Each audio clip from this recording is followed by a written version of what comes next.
Yeah,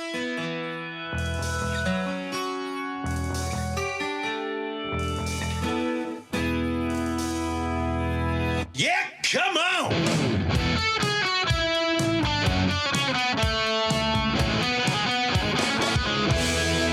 Welcome to the Yeah Come On Show with Southside Steve. Yeah, come on. And let me tell you what a day it is. And it's a day that is going to be dominated in the green room. It is. The green room has the Yeah Come On Show, brought to you by Exit Wealth. We are in the Exit Wealth studios with locations in Buckhead as well as right here in Alpharetta. And on the line with us is Peter Conlon, chairman of Live Nation Georgia. And we are now in the green room with Peter Conlon. We have a subject. I don't even know if we're going to get to it based on what's happening today, and people need to know. And I don't think there's a chance you can get a ticket, but you might be able to. Peter, what is today being called in Georgia? No, in Atlanta. Atlanta. It's Willie Nelson Day in Atlanta today. All right, it should be Georgia. I mean, Yeah. he's that big, right? I mean, course. give him Atlanta. But Willie Nelson is in town, and he's not just an artist. He's a good friend of yours and has been a good friend of yours, as well as Alex Cooley, for years. And I'm sure you're looking forward to being with him if he's not already in town somewhere and you've already seen him. Yeah, no, I haven't seen him yet. I'm at the office, and I'll Okay. get out there later today. I'm So, sure he's in town somewhere. yeah, he's at Chastain tonight. Right. Yeah, Oh, at my- Chastain. My gosh. And you think, I mean, you know, like we talk many, many times, and again, the archives are incredible within the green room with Peter Conlon. We have discussed Willie Nelson before. We've discussed artists, and you don't want to lose people, but we are all getting up in age, and it's demanding on the road. You think this is the last time he will probably perform in Georgia, or at least, you know, like to a concert? Well, he wasn't going to play this year. He had let his dates go, and then at the last minute, he added some shows. So it showed me he really wanted to go out and tour again. But, you know, Willie's 94 years old. God. God, I can't believe that. I cannot believe that. Yeah, I don't know how much longer he'll want to, or but he'll play as long as he can. That's just Willie.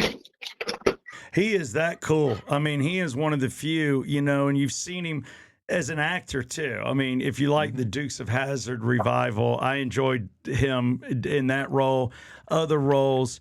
But you talk to him and you look at his Fran group and the talent and all those people that have gone, whether you want to look at Waylon or Chris Christopherson. The Highwaymen.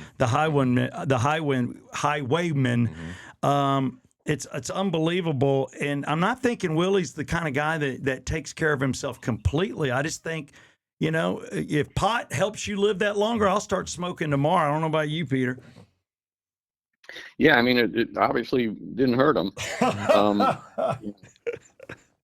It did. So he's always been espousing the virtues of that. So something we all should look at seriously. But yeah, he's had quite a life, Yeah, well, you first met him, I guess, once you and Alex were together. Did you meet him when you were working with the Carter administration, or for all I know, a concert at the University of Georgia? No, I met him actually when I was in the White House. Okay. I met him through the Carter connection. Wow. Because I left my position to go work on the campaign to raise money for the president's reelection, and Willie was an artist who had a relationship with the president, and he did some benefits for us. And so I first met him at a benefit we did at Meriwether Post Pavilion up in Maryland. And it raised money for the campaign. That's the first time I met Willie. Wow. And obviously he remembers, because you guys are good friends. I mean, he remembers you in the Carter administration and everything. Do y'all have those long talks about back in the day when you get the chance to sit with him? No, we never talked about that. I mean, the times I've had conversations, it's usually about something current. Mm-hmm. Last real conversation I had was we talked about Alex. I told him how much I appreciated, all he had done for Alex and for I, and he, he told me Alex was his pal and how they had traveled the world together because we did the Highwayman tour in Australia and in Europe. and before we were bought by SFX, and so yeah. But he and Alex are really close, going back to when Willie used to play the Southeast Music Hall. God, and Jeff and I were talking because Jeff remembered something I didn't, and I was alive. Jeff and I are both native Georgians, and so are our parents. And like you, for those that don't know, obviously Peter went to the University of Georgia, and Peter has donated so much memorabilia to UGA, and to me, that is the diamond in the rough in the South. I mean, by far, it doesn't mean national championships, but UGA is a hell of a school. Even though I grew up a Tech fan, I can say that. But Jeff was bringing up the POP Fest, and then that was going to lead into the POT Fest, and in those dealings where obviously he's never said he didn't smoke pot. Mr. Pigtail smokes it everywhere, and he's like, come on my bus, and he doesn't care whether it's legal or illegal. He smokes where he wants to smoke. Yeah, I never smoked pot, but I did get high once just sitting on Willie's bus. Because I was sitting on the sofa next to Willie, and there was another person on the other side of me who he was passing a joint to, and I was passing the joint back and forth while they were talking. And that's funny. I just noticed I was a little spacey when I was getting off the bus about a half hour later. So, God. Yeah, I think that's the first time I inadvertently got high because, I wasn't smoking in those days, but I would just pass it by. But it's funny because every time I'd bring President Carter on the bus to see Willie, I'd go over and I'd open the door and I'd say, Willie, I'm bringing the president. And they would open the windows and start fanning, and trying to clear the smoke out. And Carter didn't care. He was cool about stuff. You could smell it and whatever. And it didn't matter to Carter. He would just laugh about it, God, I never got a chance to meet him. I swear I wish I could have. That is so cool. Did Willie ever play Music Midtown or any of our festivals over the years? Yeah, I know. he played music. Yeah. He played Music Midtown when we were downtown on that site by where the aquarium's now. When we had moved down there, he played that year on one of the stages. But yeah, he played Music Midtown. I think maybe twice. I can't remember. I want to say twice. I thought that he had played what was your best setup for Music Midtown. And for those that are listening to this and aren't from Atlanta or didn't move here until 10, 15 years ago, I loved the site where the federal buildings were. Oh, yeah, the 10th and Peachtree, the original site. Yeah. That's the original site. I thought Willie played one of those. I thought he did. Maybe I'm wrong. I'm not sure. I know Bob Dylan did. Oh, yeah. I know that. Bob played that site. Yeah. And I believe he played the 99X stage. Bob Dylan did. Yeah. Yeah. Thanks, he Jeff. Did. And he really liked it. Actually, we announced this week, Bob's coming to Chastain in July with Lucinda Williams and Jimmy Vaughn. Oh my God. Interesting. I might have to go see that as an homage to my father. My father loved Bob Dylan. He went every time. Matter of fact, Peter, you got me tickets once, and the other time we bought them. But my father loved Dylan. He's just different. We were talking about the other day, like Steve Winwood and some of the other. Oh, well, Dave Mason just passed away. Yeah, because of Dave Mason passing away, and I just feel horrible because it's just not my niche. I'm not that. Classic rock. I'm not that classic rock. I almost feel like I have to apologize because I like, hair bands and the cheesier rock. But we were talking about him. Did you know Dave? I mean, it worked with him some on, in his solo career. I mean, he was in Traffic, and, he was a 60s act, really, late 60s.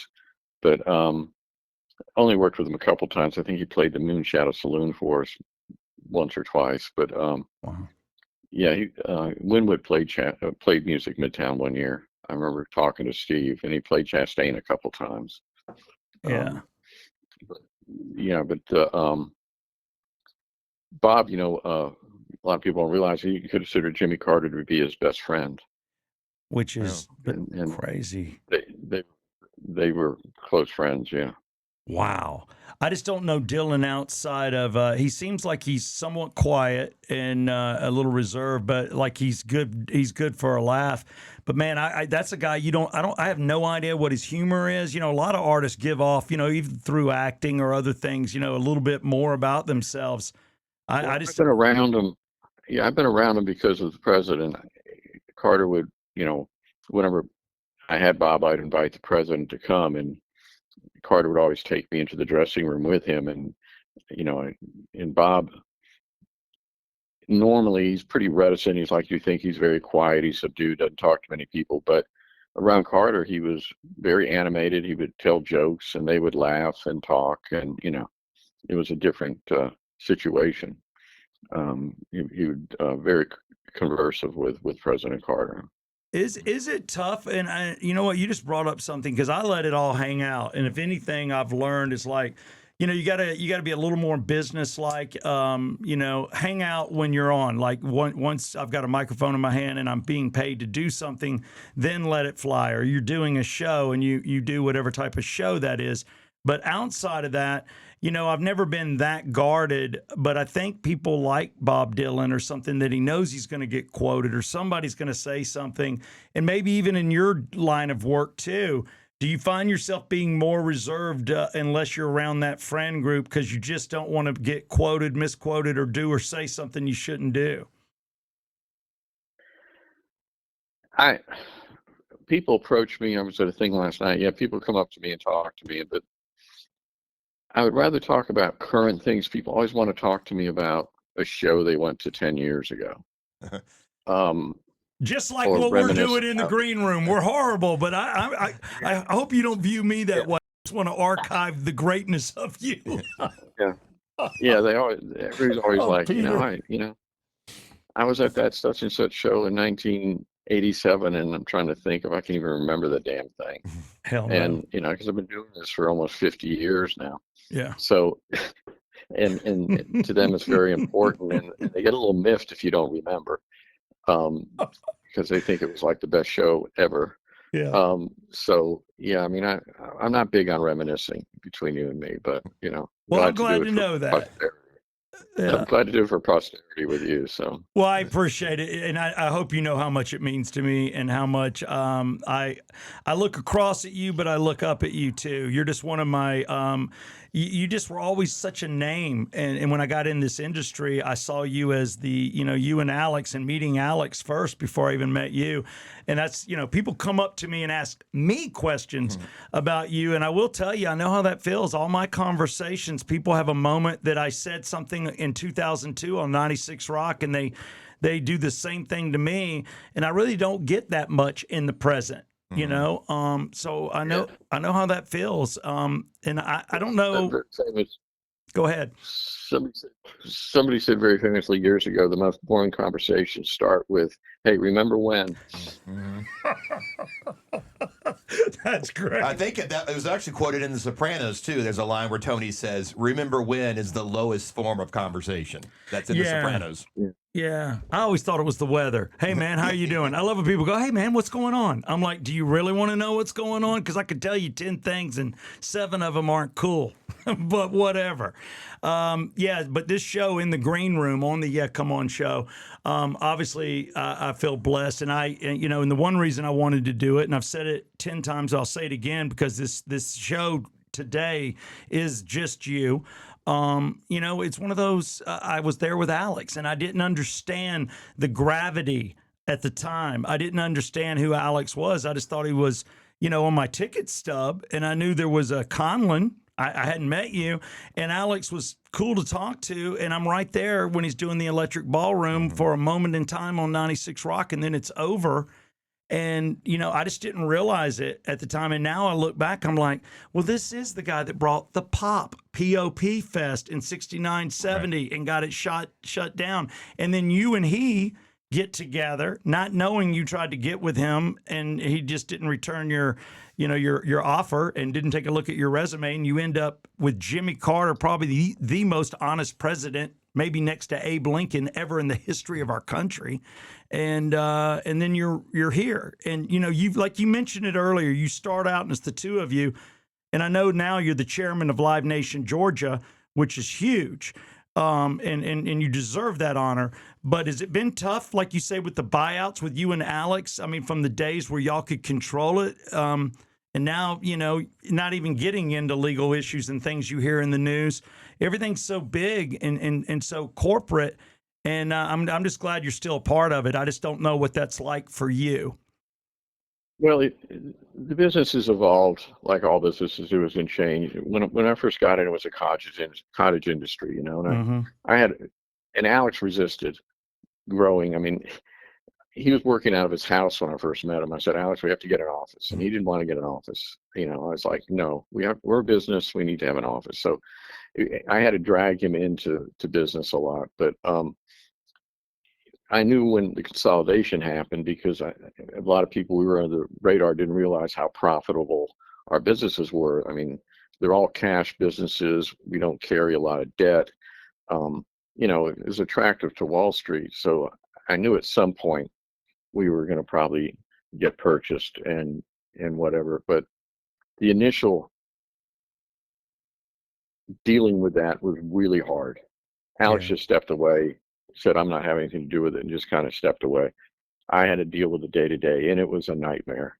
All the convolutions between territorial fights and people with agendas, personal agendas from what they couldn't do when it was a separate business, and now all of a sudden they have some authority. I mean, it was a nightmare for 10 years, and probably the hardest time I've worked in this business. The Clear Channel years were the all-time low. It was just a terrible time. Mm-hmm. Yeah, and then Michael Rapino spun the company off, and under Rapino it's been really good. I mean, Rapino really knows what he's doing. He's built a really good business. People don't understand our business. That's the problem. But he's built a really good business, and now it's a lot easier, and it's a business. But it'll never be like it was before. I mean, it's more competitive now than it's ever been. It's just at a different level because the artist guarantees are so high that, individuals, companies, it's hard for them to compete because they can't pay the money artists want to be paid. And, if Alex and I were dealing with these kind of guarantees, one bad show, we would have been out of business, because you can lose 7 figures in one night, God. So Oof. it's just a different business. But Yeah. I knew it would change, but the old days, yeah. I mean, to reminisce, it was tough. I mean, it was competitive, but it was also a lot of fun. Alex and I had a lot of fun doing it. No, I'd see you, dude, and to me, rock star. I mean, anytime I ever found myself backstage, there you are. Even in country, I did country for 1 year with Rhubarb in Dallas, and I'm getting to go backstage at Chastain, and there's Peter, and it's just like, man, I don't know how many nights you've ever spent, at home. I know you squeeze in a few, and I brought this up yesterday on the air with Jeff. Rufus. Oh, yeah. Rufus, we're putting up a picture of Rufus because to talk about something that's not in the past for a moment, your dog gets mentioned and people wanted to know, of what he looked like. And I'm putting up the picture that you sent me where somebody drew bunny ears on him for Easter. So no, he actually was wearing those. No, he's wearing them. Oh, yeah. is he wearing That's them? real, yeah. I thought, all right, my eyesight's horrible. That was his Easter picture. Yeah. Oh. He was wearing those on Easter. Peter, that is hilarious. And an Italian Mastiff. He's a Cane Corso. Oh, Italian Mastiff. Wow, a Cane Corso. He's a big lap dog. He's really sweet. Yeah. And he comes in the office every day, and he's he's been coming in since he was a puppy, and now he's 150 pounds. God. But everybody comes by the office every day to see him, and he's got his friends, but he comes with me every day. Yeah. Yeah, you can tell how much you love him, and everybody loves him. Hell, I was like, I just want to pet him, but people were like, what's Peter's dog? You talk about how big it is and what it is. So Peter sent me that picture yesterday. So we got Rufus out there now. So I do appreciate your time, and I know you're going to have a terrific day. Who takes care of Rufus when you have to go to all these shows? Well, he has a trainer who, when I have to do certain things, she'll pick him up and take him, and he can go Okay. play with other dogs. But Awesome. I'm in walking distance of the amphitheater now, so he just guards the house for me. Yeah, he does. I tell you what, you don't need an alarm system at that mansion. Nobody's going in. Just when they see him, they're like, "Oh my God, I'm not going to get attacked by a horse with teeth." But Yeah. he's a wonderful little sweet boy, like you said. And I just want to thank you for giving us this day, this Willie Nelson Day in Atlanta. And I'm just happy for you that I know you get to spend a night with a friend and somebody you've known and be a part of history, because you're right, 94 years old is no joke. And from what you can tell, hasn't really lost much of a step. I'm sure he's dealing with some issues. Most people do. But he's willing to perform. He's got to love people to do that. Hey, last time he performed last summer, I saw him, and he didn't miss a lick on the guitar or miss a Wow. note in the songs. He does his set. No, he does. It's a good show. Yeah, God. Well, he still delivers. congratulations. Hmm? All right. Yeah, no, he still delivers 100%. Has he got anything that he's doing today outside of Chastain that you know of? Is he appearing or going to the Capitol or doing anything, or is it just going to be an honorary? No, they're just going to give him the proclamation at Chastain. Okay. The city's going to present it to him, but no, I don't know what he's doing. Yeah. Yeah. All right. Well, enjoy your night with him. A block away, 2 blocks, 3 blocks, 4 blocks. I don't want anybody to know where Peter lives. I don't even know where Peter lives. It's a mystery. But what you've done in Chastain, I just hope you have a big grin on your face today, because I'm proud of you. And I thank you for your time, and thank you for everything that you and Alex Cooley did. And next time we have you on, we want to talk a little bit about the pop festival. Festivals, yeah, starting with that. Just yeah. starting with festivals and where you see it going. And obviously, we know how the Music Midtown went. You explained that to us due to some parrot heads. But I just want to key in on that, too. I think it's a great thing to archive. People don't realize how much you've shaped this city from entertainment. And tonight is just going to be another one of those nights. So thank you, Chairman of Live Nation Georgia. All things Peter Conlon, Alex Cooley. Thank you so much. Well, thank you guys. I appreciate it. All right, buddy. Say hi to Rufus. And that's our show today with Peter Conlon. This was a special one we wanted to do on a Thursday. Did not get a chance to mention sponsors, but I just want to let people know that they are the reason that we're able to do this. Special thanks to Small Sliders. And again, you know, the people we work for, you spend a little, we're making you a lot. I got to tell you, man, we're crushing it. We brought on a new advertiser last night. I haven't even had a chance to tell you about it. I'll get to it later. But we're looking at some Star Coach and Rap Star USA stuff. Okay, some Danny Hamilton coming on board. And we've got North Atlanta Golf Carts. North Atlanta Golf Carts with Craig Riddle. He's going to join us at a golf tournament we're going to talk about with Angel Flight that Jeff Cole, my co-host, is a huge part of and has been with the fellows over at 99X, thanks to Steve Craig and the good work he does. Also want to thank David Markwell for Markwell Therapy. I watched something last night that freaked me out, and it was basically liberals losing their mind. Yes, the thing at UCLA? Yeah, it's just, they just put it up, and I just saw people screaming and wearing outfits and dressed like I would see people, you know, whatever you call the cosplay and that kind of stuff. Oh, yeah. But I'm like, you know, I just don't understand the outfits or why you think you're a cat or a dog, or why you were the makeup. You're making fun of furries? I'm not trying to. I just don't get it, man. Maybe I'm just mainstream to a fault. It's not that, you know what? Yeah, I've accepted some of those things, or it's not for us. Like, I'm watching clips of the Coachella, the big music festival, and I'm like watching, and I'm thinking, why are they singing like that? Why are they dressed like that? What are they doing? But then I realized it's not for me. It's for the younger kids. That's the equivalent of our parents looking at Motley Crue in 1983 saying, why are they dressed like that? Why are they singing and playing like that? It's not for them. That was for us. So I guess kind of the same thing with the furries and the cosplay or whatever. I'll tell you right now, I'm not embarrassed at 80s dress code. I didn't have a problem with mullets. I liked long hair in the back. I liked it if you could have full on long hair. I liked the left ear piercing. versus the nose piercing of today. Yeah. I just think it was cooler, less invasive. It's one thing to have it in your ear that might be covered, or you can wear something big or not.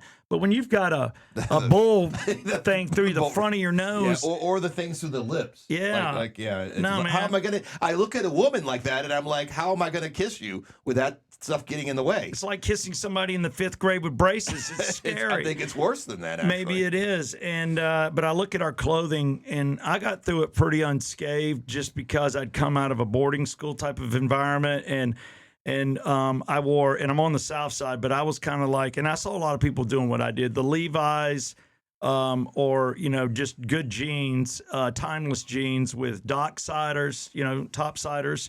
Along with chukka boots, which are those the freak shoes. And if you wore just a belt from the Gap, like a gold buckle with a blue, tan, dark brown, light brown, whatever belt, and a button down, you were okay.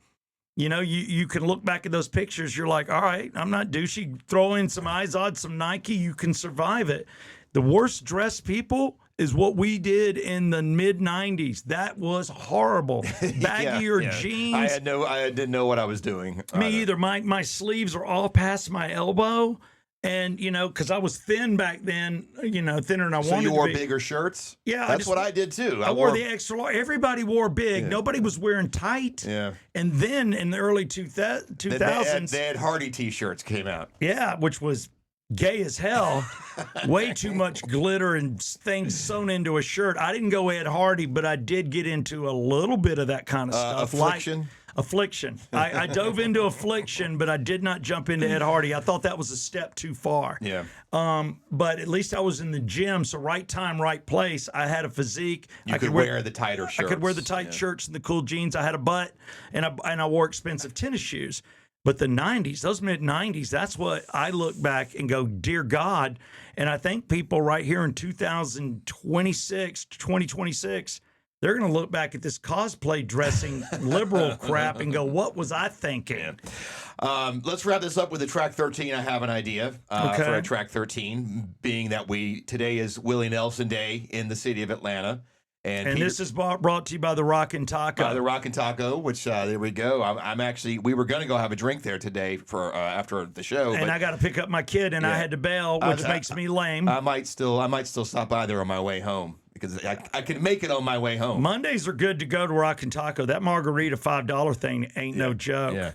So anyway, we were talking about Willie Nelson and the Highwaymen, Chris Christopherson, Willie Nelson, Johnny Cash, and Waylon Jennings. So let's do the song. Okay. The Highwaymen, which was written by a guy named Jimmy Webb, not a household name, but a big songwriter back in the day. Mm-hmm. He also wrote MacArthur Park that Donna Summer did recently on you heard that on the Olympics. Yes. But that's one of his songs. He was a producer and wrote a lot of great country songs. By the way, you heard it in the Olympics because we won a gold medal in ice skating from a really cool girl with the biolage hair or whatever that is. So let's do the Highwaymen. This is Willie, Waylon, Johnny Cash, and Chris Christopherson. Willie's the only one left standing, and he's tonight at Chastain Park, as it is Willie Nelson Day. So we'll do that for track 13. It is the Highwaymen on the Yeah Come On Show.